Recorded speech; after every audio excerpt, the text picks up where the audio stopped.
प्यारे दोस्तों, आज की कहानी सुधा नाम की एक लड़की की है। सुधा एक बहुत ही आलसी लड़की थी।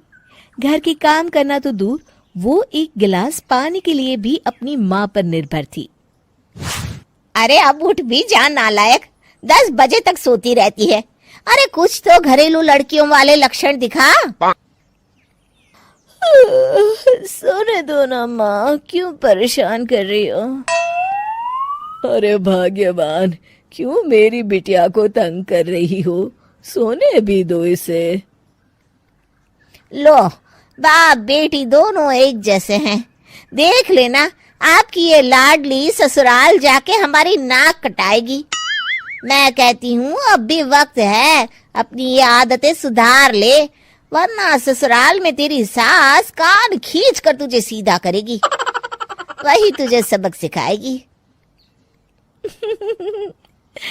दुनिया में आज तक कोई ऐसी सास पैदा नहीं हुई माँ, जो सुधा चोपड़ा को सबक सिखा सके।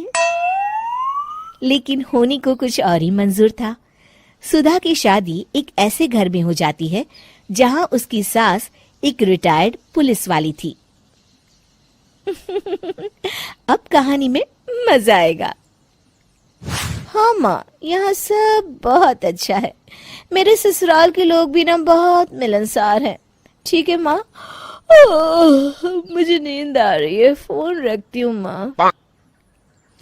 ठीक सुबह 5 बजे। अरे जल्दी उठो भाग्यवान, वरना कयामत आ जाएगी। हैं? अरे क्या हुआ? कौन सी कयामत आ जाएगी? अरे मेरी माँ आ जाएगी। तुम नहीं जानती, इस घर में सिर्फ मेरी माँ का हुक्म चलता है। सबको सुबह 5 बजे बिस्तर छोड़कर हॉल में पहुंचना ही पड़ता है।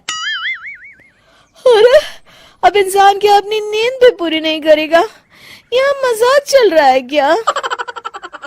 तभी वहां सुधा की सास आ जाती है। अटेंशन! मजाक तो तू समझ रही है बाबू, ये मेरा घर है और यहाँ हर किसी को डिसिप्लिन में रहना होगा। अटेंशन! अरे माँ जी, लेकिन इतनी सुबह कौन उठता है? कौन होता है मतलब? हम सभी उठते हैं, रोज उठते हैं, और अब से तुझे भी उठना पड़ेगा। आखिर मैं पुलिस वाली जो ठहरी। अटेंशन! अरे माँ जी, लेकिन अब तो आप रिटायर हो गई हो ना। तो क्या हुआ? शेर कितना भी बूढ़ा हो जाए, शिकार करना नहीं छोड़ता। उसी तरह हम पुलिस वाले रिटायर होने के बाद भी अपने अनुशासन में ही जीवन जीते हैं। चलो अब बेकार की बहस बंद करो और उठकर हॉल में चलो। अभी आधा घंटा तुम सबकी परेड चलेगी। अटेंशन! अरे मैं कोई परेड नहीं करने वाली। सुधा की सास अपनी बहू का ये बर्ताव देख झल्ला उठती है। गौर से देख, तू कहां और किसके सामने खड़ी है? यहां बात सिर्फ एक बार समझाई जाती है, बस। अटेंशन! इतना कहकर सुधा की सास चली जाती है। अपनी सास का ये रूप देखकर सुधा घबरा जाती है और जल्दी से उठकर बाहर चली जाती है। उस दिन से सुधा की जिंदगी बदल जाती है। हाय, थक गई मैं तो। ये घर है या जेल? कितना काम करना पड़ता है। लाइए दीदी, 2 रोटियां और दीजिए, मुझे बड़ी भूख लगी है। ठहर जा बहू, ये तू क्या कर रही है? मैंने सबके खाने का हिसाब तय कर रखा है। तुम 4 रोटी से ज्यादा नहीं खा सकती और ये मिर्च मसाला भी नहीं चलेगा। मेरी बहुएं एकदम फिट होनी चाहिए। अटेंशन! क्यों माँ जी, आप हमें दंगल में लड़ने के लिए तैयार कर रही हैं क्या? क्या कर रही हो सुधा? माँ जी को मजाक बिल्कुल पसंद नहीं है। चुप करके खाना खा लो, इसी में भलाई है। इस तरह धीरे धीरे सुधा अपने सास के रंग में पूरी तरह रंग जाती है, लेकिन इसका उल्टा ही असर पड़ता है। सुधा अपनी सास से भी ज्यादा अनुशासन की पक्की हो जाती है।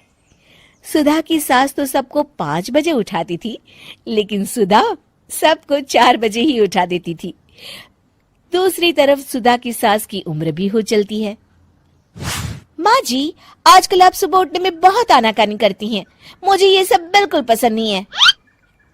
अरे बहू, मैं तेरे हाथ जोड़ती हूँ, भगवान के लिए अब मुझे छोड़ दे। इतने सवेरे उठना और कसरत करना अब मेरे बस की बात नहीं है।